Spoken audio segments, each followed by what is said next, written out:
Ronwen Williams and Relem Fukeng are under a lot of pressure this weekend. This one for CAF Champions League, which we're going to talk about, and this one because of how things look on the log and his future playing abroad. And also, we're also going to touch on Cedric Kaze and Khalil Ben Youssef because there will also be talking points. And let's get that out of the way because those two guys don't really have much to do this weekend because if you look at the table, Chiefs have already qualified for the CAF Confederations Cup, or as some people call it, Baby CAF. So there isn't really much pressure on them, whether they win or they lose or they whatever. It really does not matter. However, it's not the same thing that we can say about Mfukeng because there is a lot of pressure that's going to be on him specifically. There's a lot of Pirates players that are going to be played in that game against Orbit College. But if there is one player who's going to be under immense pressure more than anyone else, it's going to be the one and the only President Oma 2000. And why am I saying this? Because right now, Mfukeng is, I think whether you're a Pirates, Chiefs, Sundowns fan, we all know how talented and how good he is. And he's one player who himself knows that he's now above PSL. Him being in the PSL next season just does not sit right with me. Not because I'm scared that Pirates will be so good, but I'm thinking in terms of player development and him having to challenge himself at a higher level. Look at Mbogazi right now at Chicago Fire. He's also going to be going to Europe very soon.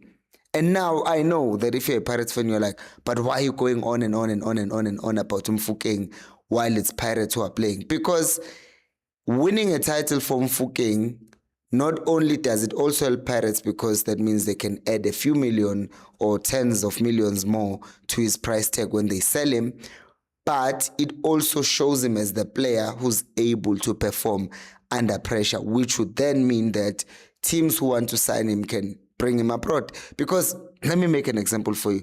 At Bafana Bafana, Mfukeng is not trusted that much. And to be fair, when he is given a chance, he has not really made, everything go kaboom. In fact, Apolis has had more impact on Bafana Bafana than Mfukeng. Just to add on that, he's had more impact on Apolis when he was playing for Polokwane City, and he still had more impact as he's playing for Pirates together with Mfukeng. So that also tells you that some people might look at that and say, Mfukeng is very good, but can he handle pressure? So if he was taken to a league that it doesn't know, will he be able to perform?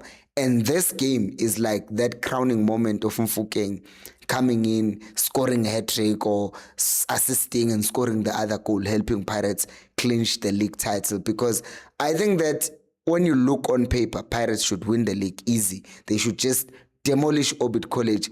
But the problem, like we saw against Durban City, the pressure gets to you. The team that you are playing against just decides to sit back and park the bus. And look at this.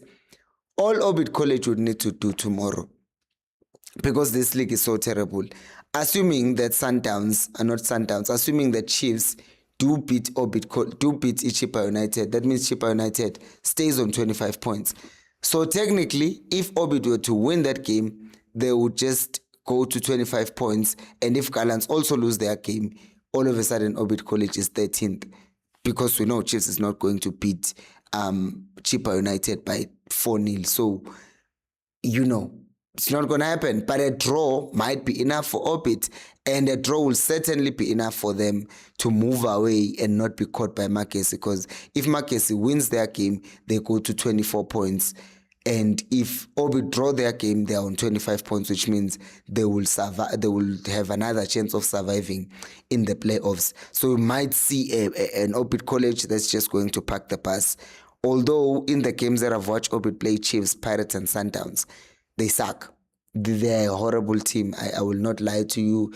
They just don't look like... There's too many gaps. Like, it does not make any sense to me why that happens.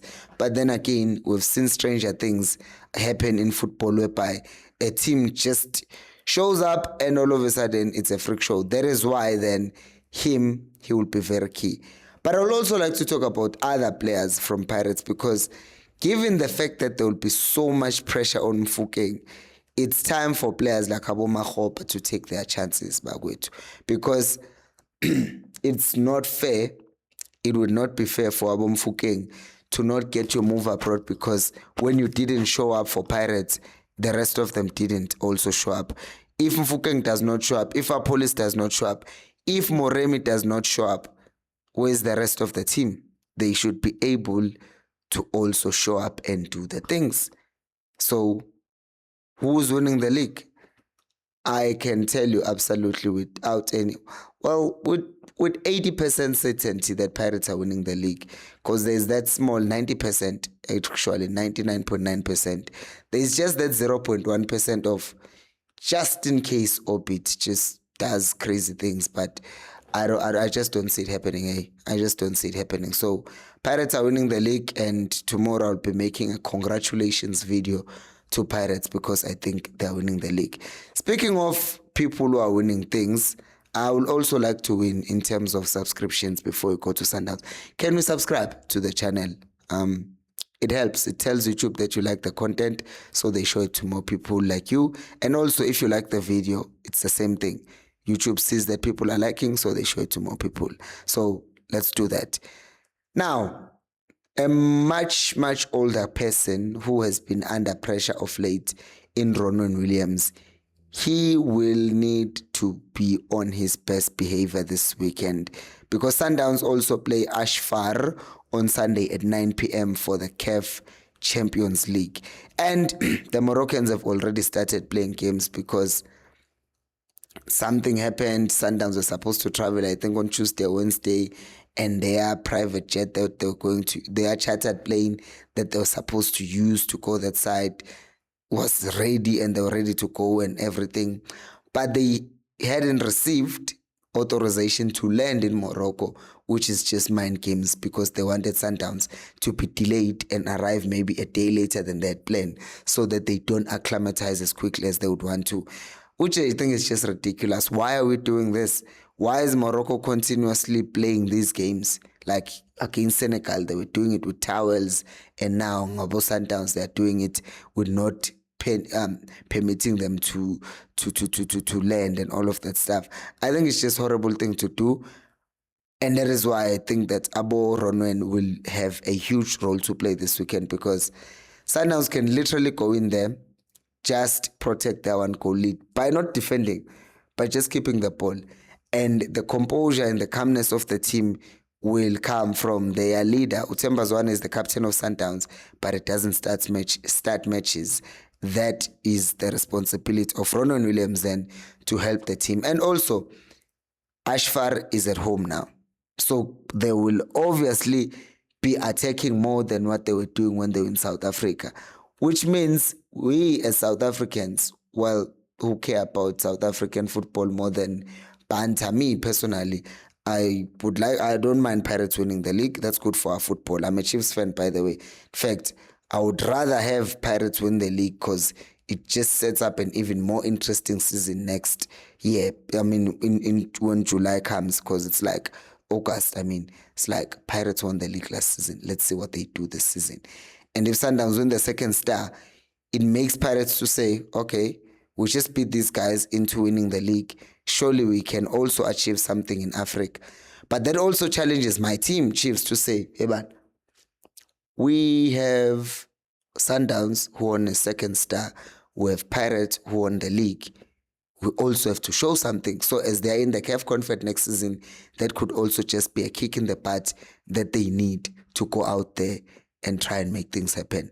But what do you think about this weekend? What's happening? Are Pirates winning this game comfortably, or are they going to crumble under pressure? And will Sundowns be able to also win the second star or not? Let me know down in the comment section below.